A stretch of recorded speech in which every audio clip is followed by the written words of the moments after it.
अहम ख़बर है मिठी मां chief medical officer doctor Abdul Karim Shaikh जे आपघात वारो मामलो पुलिस खुदकशी ते मजबूर कंदड़ ज़िम्मेवारनि खे बचाइण लाइ इत्तफ़ाक़ी मौत जी रिपोर्ट दाख़िल करे छॾी।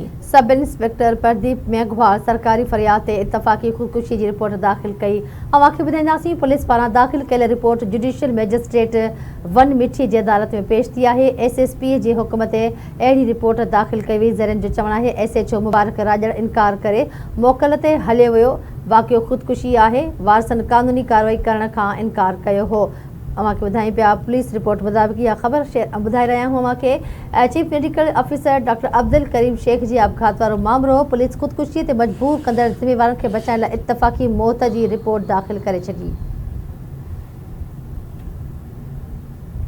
अवांखे अपडेट कयूं पिया। सब इंस्पेक्टर प्रदीप मेघवाल सरकारी फरियाद ते इत्तफ़ाक़ी खुदकुशी की रिपोर्ट दाख़िल कई। वधीक जा अपडेट वठंदासीं अता नोड़ियो खां। अता नोड़ियो वधीक अपडेट कजो।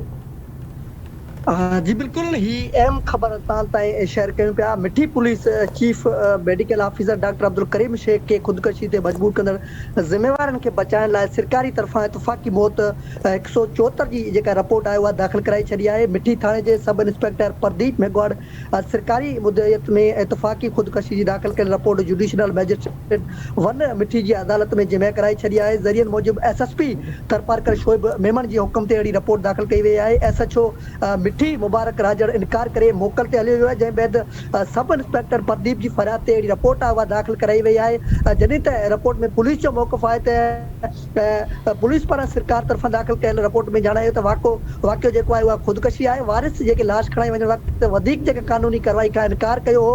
जॾहिं त पुलिस जो इहो बि मौक़िफ़ आहे त सरकारी तरफ़ां 174 जी रिपोर्ट दाख़िल कई आहे। अदालत जी मंज़ूरी सां वधीक जेका जांच आहे उहा कंदासीं। जॾहिं ज़रियनि इहो बि चयो आहे त डॉक्टर अब्दुल करीम शेख जे वारसनि लाश खणाई वञण वक़्तु तदफ़ीन करे वापसि अची कानूनी कार्रवाई करण जो जेको लिखत में बयान ॾिनो। पुलिस वारसनि जो इंतज़ार करण बदिरां जेको ज़िम्मेवारनि खे बचाइण लाइ इत्तफ़ाक़ी मौत जी जेका रिपोर्ट आहे उहा दाख़िल कराए छॾी। असांजे समूरे मामले ते कानूनदान जेके वकील आहे उन्हनि सां ॻाल्हि ॿोल थी आहे। उन्हनि चयो त डॉक्टर अब्दुल करीम शेख खे खुदकशी ते मजबूर कंदड़ ख़िलाफ़ खुदकशी बराए सबब जे 322 PPC तहत केस दाख़िल थी आहे। पर पुलिस बददियानती करे इत्तफ़ाक़ी मौत जी रिपोर्ट जेका उहा दाख़िल कराए छॾी आहे। चयो त पुलिस खे वारसनि जी मर्ज़ी मुताबिक़ केस दाख़िल करणु घुरिजो हो। पर पुलिस डॉक्टरनि जे जेके मौत जे ज़िम्मेवारनि खे बचाइण लाइ जेका इत्तफ़ाक़ी मौत जी रिपोर्ट दाख़िल कराई पंहिंजो जेको असली चेहरो आहे उहो ज़ाहिर करे छॾियो आहे। चयो त जेके पुलिस पारां 174 जी जेका रिपोर्ट दाख़िल करण सां मामलो जांच तरफ़ हलियो आहे। पुलिस पंहिंजी मर्ज़ी सां केस खे निकाली करे मामलो जेको आहे उहा लह मिटी करे सघे थी। कानूनदान जेको इहो